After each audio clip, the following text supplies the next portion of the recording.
내 계정도 꽤 많은데?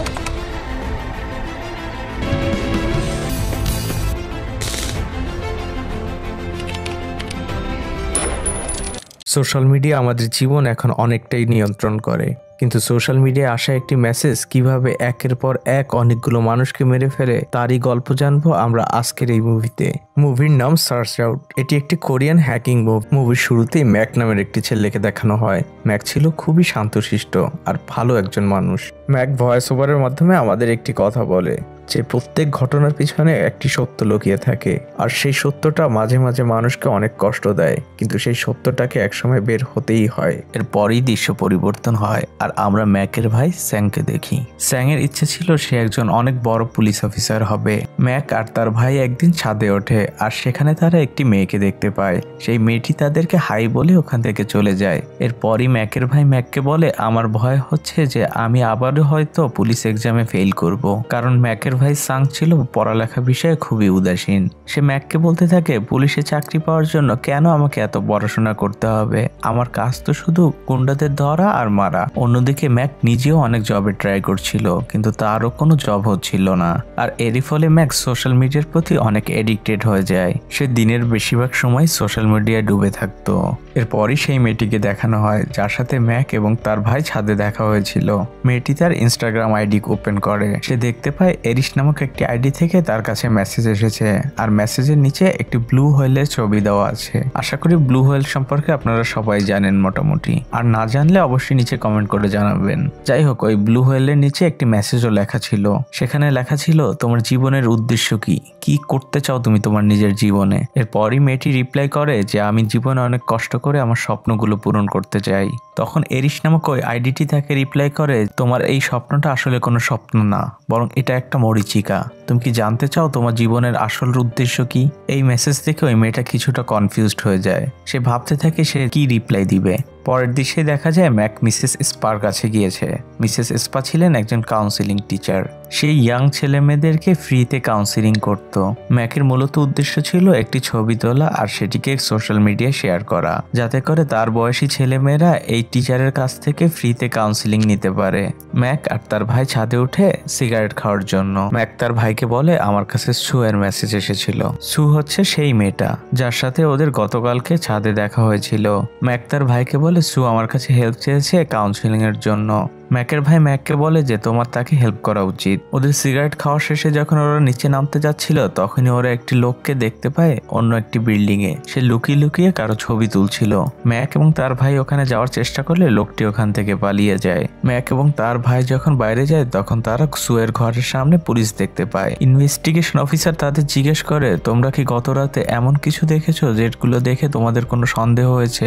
Mac এবং তার ভাই বুঝতে পারে না যে ইনভেস্টিগেশন অফিসার তাদেরকে এমন প্রশ্ন কেন করছে, কিন্তু যখনই তারা সুয়ের বেডরুমের সামনে যায়, তখন তারা যা দেখে তা তারা নিজের চোখেও বিশ্বাস করাতে পারছিল না। তারা দেখতে পায় সু আত্মহত্যা করেছে, কিন্তু ম্যাক কোনোভাবেই মানতে পারছিল না যে সু আত্মহত্যা করেছে, কারণ সু ছিল খুবই হাসি খুশি একটি মেয়ে। গতকালই সে ম্যাকের কাছে কাউন্সিলিং এর জন্য হেল্প চেয়েছিল। ম্যাক বাসায় ফিরে সুয়ের মেসেজগুলো দেখতে থাকে আর ওর ইনস্টাগ্রামের একটি ছবির উপর লিখে দেয় সরি, কারণ ও সুকে হেল্প করতে পারেনি। আর তখনই সুয়ের আইডি থেকে ম্যাকের কাছে সেই মেসেজটা আসে যেটা এরিশ সুকে দিয়েছিল, কিন্তু সু তো মারা গিয়েছে।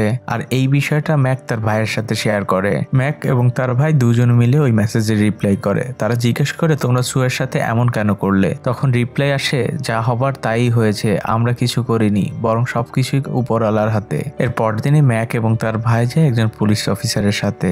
তারা পুলিশ অফিসারকে সবকিছুই খুলে বলে, কিন্তু পুলিশ অফিসার তাদের কোনো কথাই বিশ্বাস করতে চায় না। সে ম্যাকদের বলে যে এটা একটা আত্মহত্যাই ছিল, আর রিপোর্টও তাই বলছে। তোমরা এসব বিষয় বাদ দিয়ে নিজেদের পড়াশোনায় মন দাও। কিন্তু ম্যাক তো হাল ছাড়ার কোনো মানুষ নয়। ম্যাক তার ভাইকে বলতে থাকে, আমরা যেভাবে হোক না কেন সুকে তার ন্যায় বিচার পৌঁছে দিব, আর এই এরিশকেও আমরা খুঁজে বের করব। আর এরই জন্য ম্যাক এবং ম্যাকের ভাই চলে যায় শহরের একজন বড় হ্যাকারের কাছে। সবকিছু শুনে হ্যাকার তাদের হেল্প করতে রাজি হয়। সে ম্যাকদেরকে নূর নামের একটি মেয়ে হ্যাকারের কাছে পাঠায়। নূর বারবার ট্রাই করছিল এরিশের লোকেশন ট্র্যাক করার জন্য, কিন্তু এরিশের আইপি অ্যাড্রেস বারবার জাম্প করছিল, অর্থাৎ একবার এখানে দেখাচ্ছিল তো কিছুক্ষণ পর আরেক জায়গায়। ম্যাক নূরকে জিজ্ঞেস করে এই এরিসের মানে কি। তখন নূর তাকে বলে যে এরিস মানে হচ্ছে মৃত্যুর দেবতা। নূর তাকে আরো বলে যে এই এরিস যাদেরকে ফলো করে রেখেছিল তারা হয় নিজেরা সুইসাইড করেছে অথবা তাদেরকে কোনোভাবে মারা হয়েছে। ম্যাক নূরকে বলে যে এটা কিভাবে সম্ভব, মাত্র একটা মেসেজ পাঠিয়ে একটা মানুষকে কিভাবে মারে আর কেনই বা মারে। নূর তাকে বলে এটা শুধুমাত্র এরিসই ভালো বলতে পারবে। এরপরই আবার সেই ফটোগ্রাফারকে দেখানো হয় যে লুকিয়ে লুকিয়ে ছবি তুলছিল, অর্থাৎ বোঝা যায় যে আবারও হয়তো কারো কপাল পুড়ছে। যাই হোক, নূর ম্যাককে বলে যে আমরা যেভাবেই হোক এই এরিসকে খুঁজে বের করব, কিন্তু আমাদের খেয়াল রাখতে হবে এরিস যেন এর মাঝে আর কাউকে শিকার না বানাতে পারে। পরদিন সকালে ম্যাক এবং তার ভাই যায় একজন ভিকটিমের বাড়িতে। তারা ভিকটিমের ভাইয়ের সাথে কথা বলতে চায়, কিন্তু ভিকটিমের ভাই তাদের সাথে কোনো কথা বলতেই রাজি হয় না। ম্যাক এবং ম্যাকের ভাই ওখান থেকে চলে আসে। তারা যখন রাস্তা দিয়ে হাঁটছিল তখন ম্যাকের ভাই ম্যাককে বলে যে আমার মনে হচ্ছে কেউ আমাদেরকে পিছু নিয়েছে। আর তখনই তারা দুজন একটু লুকিয়ে পড়ে আর তারা একটি লোককে দেখতে পায়। তারা ওই লোকটিকে ধরার জন্য তাকে ধাওয়া করে, কিন্তু তারা ওই লোকটিকে ধরতে পারে না। এরপরই ম্যাক এবং ম্যাকের ভাই যায় স্পা নামক সেই কাউন্সিলিং টিচারের কাছে। ম্যাক ওই টিচারকে প্রশ্ন করে যে কাউকে মেসেজ দিয়ে কি প্রভাবিত করে আত্মহত্যা করানো সম্ভব।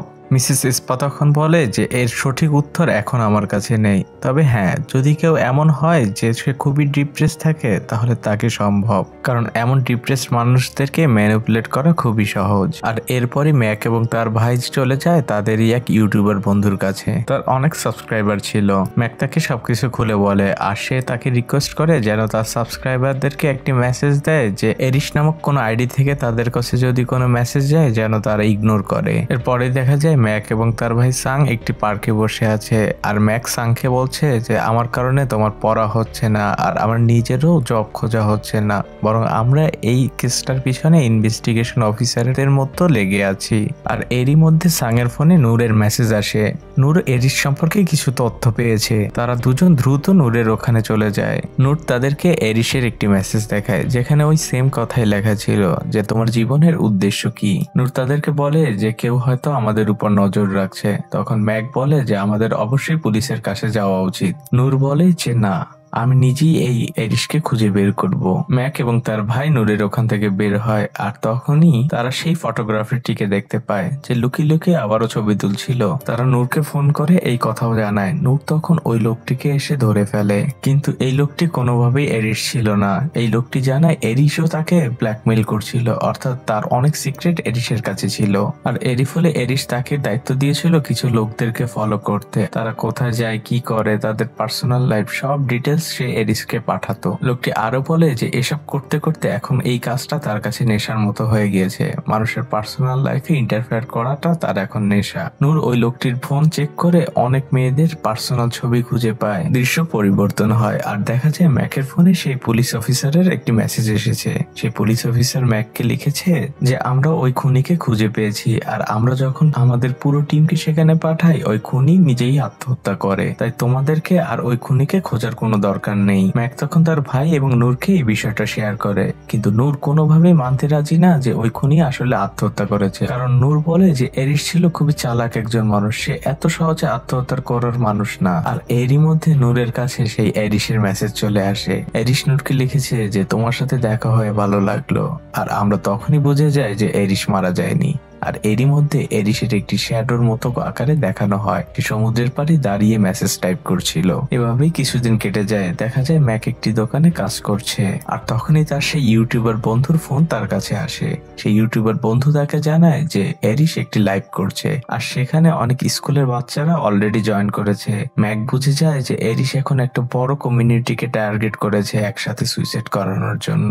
এরিসের এই লাইভের বিষয়টা নূরকে জানানোর জন্য সে নূরকে বারবার ফোন করতে থাকে, কিন্তু নূর কোনো রেসপন্স করে না। আর তাই ম্যাকের অনেক সন্দেহ হয়। সে দ্রুত নূরের বাসায় চলে যায়। বাসায় যেয়ে দেখতে পায় নূর মাটিতে পড়ে আছে আর তার হাত ক্ষত বিক্ষত। ম্যাক এবং তার ভাই দ্রুত নূরকে নিয়ে হসপিটালে চলে যায়। নূরকে ভর্তি করানোর পর ম্যাকের ভাই সেখান থেকে চলে যায় আর তখনই সেখানে সেই ফটোগ্রাফারটি আসে। সে ম্যাককে বলে যে এরিস মারা গিয়েছে, কিন্তু এই পৃথিবীতে তার অনেক ফলোয়ার ছড়িয়ে ছিটিয়ে আছে, তাই এরিস মারা গেলেও এই সুইসাইড কখনো বন্ধ হবে না। কিন্তু ম্যাকের তার তার এইসব কোনো কথাই বিশ্বাস হয় না। অন্যদিকে দেখানো হয় ম্যাকের ভাই সাং গিয়েছে তার এক ইউটিউবার বন্ধুর কাছে, সেখানে যে সে নিজে একটা লাইভ করছে। সে লাইভে এরিশকে বিভিন্ন হুমকি দিতে থাকে। সে বলতে থাকে সাহস থাকলে আমার সামনে আসো, কেন লুকিয়ে লুকিয়ে তুমি এই নিরীহ মানুষদেরকে মারছো। ম্যাকের ভাই রাগে ক্ষোভে ফেটে পড়ে। অন্যদিকে এরিশ ম্যাকের ভাইয়ের এই লাইভ একটি দোকানের বাইরে দাঁড়িয়ে দেখছিল। এরিশ ম্যাকের ভাইকে একটি মেসেজ করে, তখন ম্যাকের ভাই সাং তাকে অনেক উল্টাপাল্টা কথা বলে। এক পর্যায়ে এরিশ সাংকে এমন কিছু কথা বলে যেগুলো সাং ছাড়া আর কেউই জানতো না এই পৃথিবীতে। এরিশ তাকে বলে যে তুমি যে পুলিশে ভর্তি হতে চাও এটা তোমার কোনো প্যাশন না, বরং তুমি তোমার নিজের বাবার কাছে নিজেকে প্রুভ করতে চাও এর মাধ্যমে। আর তখনই এরিশ সাংকে একটি গান সেন্ড করে, গানটির নাম ছিল ব্ল্যাক সানডে। সাং এই গানটি শুনতে শুনতে আরো হিপনোটাইজড হয়ে যায়, আর তখনই সে সুইসাইডের চেষ্টা করে, কিন্তু ম্যাক এসে তাকে বাঁচিয়ে নেয়। এরপরই ম্যাক যায় নূরের সাথে দেখা করতে। নূরের অবস্থা এখন আগের থেকে অনেকটাই ভালো। নূর ম্যাককে বলে যে আমি এরিশকে প্রায় ধরেই ফেলছিলাম, আর তখনই এরিশ আমার ছোটবেলার কিছু কষ্টের কাহিনী আমাকে মনে করিয়ে দেয়, আর আমার তখন মনে হচ্ছিল যে আমি সুইসাইড করি। অর্থাৎ এরিশ পুরোই আমাকে নিজের কন্ট্রোলে নিয়ে নিয়েছিল।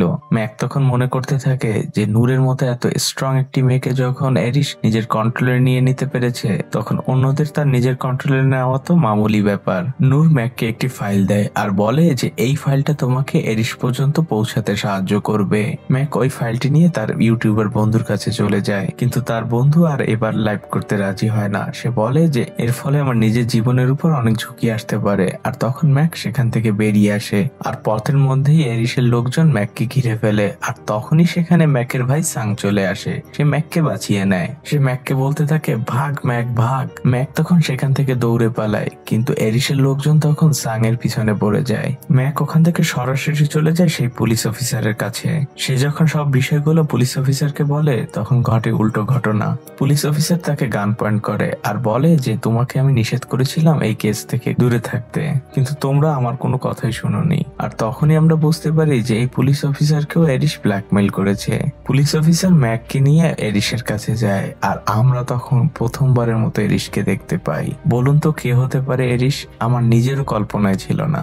আমরা দেখতে পাই এরিশ আর কেউই না, এরিশ হচ্ছে সেই কাউন্সিলিং টিচার মিসেস এসপা।